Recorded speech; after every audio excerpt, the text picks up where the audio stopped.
नमस्कार। आईआईटी बाबा अभय सिंह ग्रेवाल आजकल जिस विषय को लेकर चल रहे हैं और लगातार संवाद कर रहे हैं अपने सोशल मीडिया में, और ये बता रहे हैं कि दरअसल भक्ति में जो अहंकार है, जो भक्ति में जो अहंकार आ जाता है और उसके चलते जो आपकी भक्ति है वो कभी और कहीं भी सफल नहीं होती है, क्योंकि वो अहंकार जो है आपकी जो अपनी जो तर्क शक्ति है, जिसके आधार पर आप चीज़ों को अपने ढंग से करना चाहते हैं, समझना चाहते हैं, उसको अपने ढंग से व्याख्या करना चाहते हैं, और उसमें भक्ति जो समर्पण है वो कहीं ना कहीं वो छूट जाता है, वो आपसे दूर चला जाता है, क्योंकि आप अपने तर्क शक्ति को उसमें में समाहित कर देते हैं। उस तर्क शक्ति से आप अपने ढंग की भक्ति बनाना चाहते हैं, और इसी को वो आईआईटी बाबा अभय सिंह कहते हैं कि ये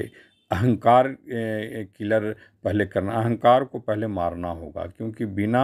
अहंकार को मारे हुए आप ऐसी कोई भी भक्ति नहीं कर सकते हैं जिसमें कम से कम वो समर्पण दिखे। और वो समर्पण आपकी अपनी जो ज्ञान की क्षमता है, आपकी अपनी जो तर्क की क्षमता नहीं, आपकी अपनी जो ज्ञान की क्षमता है, वो छन कर जो ज्ञान, जो चेतना के माध्यम से जो आप जिसको आप प्राप्त करते हैं, वो तर्क के माध्यम से नहीं, तर्क के माध्यम से जो ज्ञान होता है दरअसल वो आपको अपने ढंग का बना देता है। आप जैसी चाहत रखते हैं, जैसी समझ रखते हैं, जैसी आपकी बुद्धि होती है, और बुद्धि के बारे में कहा जाता है कि बुद्धि व्यभिचारिणी होती है। बुद्धि जो है वो विवेक से अलग है, बुद्धि जो है ज्ञान से अलग है, बुद्धि चेतना से अलग है। चेतना, ज्ञान और विवेक जो है कहीं ना कहीं छन करके जो चीज़ें काफ़ी कुछ जो है वो एकदम प्योरिटी की तरफ, जो जो शुद्धता जिसको कह सकते हैं, कि वहाँ पर तर्क अपने ढंग से चीज़ों को इधर उधर मोड़ नहीं सकती है, वो अब चीज़ों को इधर उधर कर नहीं सकती है, वो तर्क जो क्षमता होती है, वहाँ पर जो है भक्ति टिकती है, भक्ति सफल होती है, और भक्ति जो है आगे बढ़ती है। भक्ति आपके जीवन में आगे बढ़ कर के वो नदी से समंदर की तरफ जैसी गहराई देती है, और उसमें आप डूबते हैं और कहीं ना कहीं वो आनंद पाते हैं। जिस आनंद की खोज में, तलाश में आप भक्ति में आते हैं, और कहीं ना कहीं उसमें आप डूबने की कोशिश करते हैं और एक तरह से लीन हो जाना। तो भक्ति भक्ति मार्ग दरअसल एकदम से समर्पण है, और उसमें जो है वो कहीं भी तर्क की दुनिया नहीं होती है, तर्क से बहुतेरी दूरी होती है, उसमें तर्क का कुछ भी नहीं चलता है, क्योंकि भक्ति में अगर तर्क अगर आप शामिल करेंगे तो वो जो जो आप आनंद प्राप्त करना चाहते हैं उसकी प्राप्ति नहीं होगी, और इसमें कहीं ना कहीं जो है वो भक्ति अहंकार के चलते वो छीन हो जाएगी। वो आप उसमें सिर्फ समय जाया कर सकते हैं, उसमें समय व्यतीत कर सकते हैं, उसमें आपकी कोई प्राप्ति नहीं होगी। तो आईआईटी बाबा अभय सिंह नए सिरे से चीज़ों को रख रहे हैं, और उसमें जो काफ़ी भेद जो रहते थे पहले, जो काफ़ी विस्तृत करके काफ़ी एकदम उसको बहुत व्यापक ढंग से, व्यापक तो ठीक है लेकिन उसको इस तरह से घोल मोल करके इस तरह से बताया जाता था, उसका कहीं ना कहीं उस चीज़ को बाबा अभय सिंह हटा रहे हैं आईआईटी बाबा, और उसमें काफ़ी पारदर्शिता ला रहे हैं समझने के लिए, कि उसके माध्यम से आप बहुत कम समय में और बहुत ही एक कहा जा सकता है कि अगर आपके पास थोड़ा भी समय हो और समझने की गहन शक्ति हो, आपके अंदर की वो ज्ञान शक्ति जागृत हो, आप उसी ओर जा रहे हैं और भक्ति की दिशा में आप अग्रसर होना चाहते हैं, निश्चित तौर पर ये सब अध्यात्म की पहली प्रक्रिया है, जिसमें आप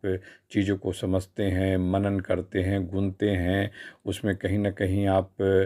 अपने आप को एक तरह से व्यवस्थित करते हैं, शिफ्ट करते हैं, अपने आप को शिफ्टिंग कर लेते हैं कि ये जो है इस मार्ग के तहत जो है हमें सोचना है, समझना है, जीवन शक्ति प्राप्त करनी है, जीवन में जो ऊर्जा जहाँ से निकलती है उसको प्राप्त करनी है, उसको महसूसी करना है, उस भक्ति मार्ग पर चलते हुए कहीं ना कहीं हमको लक्ष्य तक पहुंचना है, तभी जो है वो ज्ञान का मूल केंद्र हो सकता है। नहीं तो तर्क की दुनिया में जिस तरह से आईआईटी बाबा कह रहे हैं कि अहंकार किलर, जब तक आप अपने मन से, अपने आपकी जो क्षमता है, अपने ज्ञान की क्षमता है, बुद्धि की क्षमता और तर्क की क्षमता नहीं, उससे जब तक जो है वो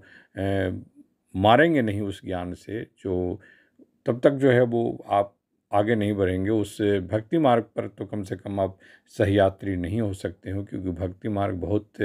लगता है कि बहुत ही समान मार्ग है, लेकिन बहुत कठिन मार्ग है। और इस मार्ग पर चलने के लिए आपको कम से कम सबसे पहले आप अपने अहंकार को मारना ही होगा। और अहंकार के हजारों रूप रंग हैं। अहंकार कहाँ से किसी को आ जाए यह बताना मुश्किल है। कभी भी आ सकता है, 24 घंटे में आ सकता है, 24 साल में आ सकता है, जीवन पर्यंत आप ऐसा देख सकते हैं, महसूस सकते हैं कि आप भक्ति तो कर रहे हैं, लेकिन कोई ना कोई अहंकार आपके पीछे बैठा हुआ, उस भक्ति के पीछे बैठा हुआ है, और भक्ति आपकी पूरी नहीं हो रही है। कहीं ना कहीं आपके मन में कोई अंधविश्वास है, वो कहीं ना कहीं वो जो आपके पीछा कर रहा है, वो कहीं ना कहीं आपके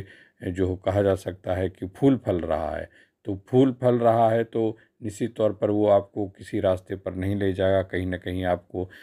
अंधेर गर्दी की तरफ या अंधविश्वास की तरफ वो ढकेल देगा, क्योंकि उसमें कहीं ना कहीं कमी रह गई है। तो आईआईटी बाबा अभय सिंह ग्रेवाल जिस तरह से गहराई से उतर करके, चूँकि उन्होंने कुछ प्राप्त किया है, उन्होंने कुछ, अभी मैं नहीं कह सकता कि उन्होंने सब कुछ प्राप्त कर लिया है, लेकिन खुद वो प्राप्ति की दिशा में आगे बढ़ रहे हैं, अग्रसर हैं, जान रहे हैं, चीज़ों को समझ रहे हैं, समझा रहे हैं। तो उसमें कहीं ना कहीं इन सब चीज़ों में आपको लग सकता है कि अगर बाबा समझा रहे हैं, आईआईटी बाबा, तो कहीं ना कहीं वो उसमें कुछ तो डूबे हैं, कुछ तो भीगे हुए हैं, कुछ तो उनको अनुभव की प्राप्ति हुई है, कुछ तो वो